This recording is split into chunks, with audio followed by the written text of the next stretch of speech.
আসসালামু আলাইকুম। প্রাণপ্রিয় নেতা মহাজোট ঐক্যজোট মানে মন্ত্রী মনোনয়ন মন্ত্রী আমাদের প্রধানমন্ত্রী শেখ হাসিনা, ঢাকায় মনোনীত কেন্দ্রের প্রধানমন্ত্রী, ঢাকায় মানে মন্ত্রী এমপি ঢাকায় মনোনীত সরকার গঠন এবং নবীনকে তার সেবের যোগ্য না আমি যোগ্য আসে করে আপনি যোগ্য গণতন্ত্র বাংলাদেশের কালপাত যৌবনের সাথে এত কোটি টাকা ধনী লিখিব আমার তো ভাই যেতে না বাংলাদেশ প্রণালীকে আমি আপনাদের কাছে চা পান খাওয়াই দিলে আমি নিরপেক্ষ লোক, আমি কোনো পয়সা ভাঙতে না ব্যবস্থা মানুষ দাঁড়াইছে আপনার সকলের দোয়া চাই।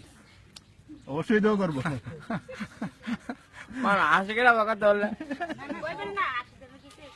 আপনার জনগণের কাছে আমার একটি আবেদন, আমি সাধারণ একটা লোক, পথের ভিখারি, আজ এত কোটি টাকা ধনী হইলাম কিভাবে হইলাম? জনগণ যা জনগণের উপকার করতে আমার কি পয়সা কাজ লাগবো?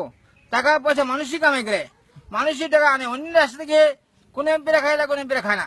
আমি কি খাবো না রাস্তাঘাট করবো না বিদ্যুৎ দেবো, গ্যাস দেবো, কারেন্ট দেবো? আমি আপনাদের কাছে টাকা দিয়ে খাইলে কয় কোটি টাকা খাইতে দেবো?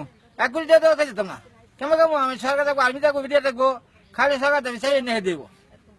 আই এম হ্যাপি, আমি সুখী।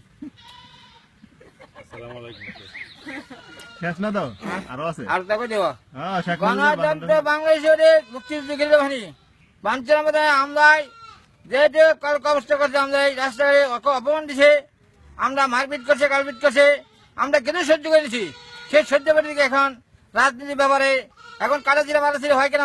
যাতে আমরা এখন বাঞ্ছার পরবর্তী থেকে নবীনকে আমি আনবো যে তার সাথে গেলে যে আমি গেলে হই কথা, কিন্তু আমরা সেম হই।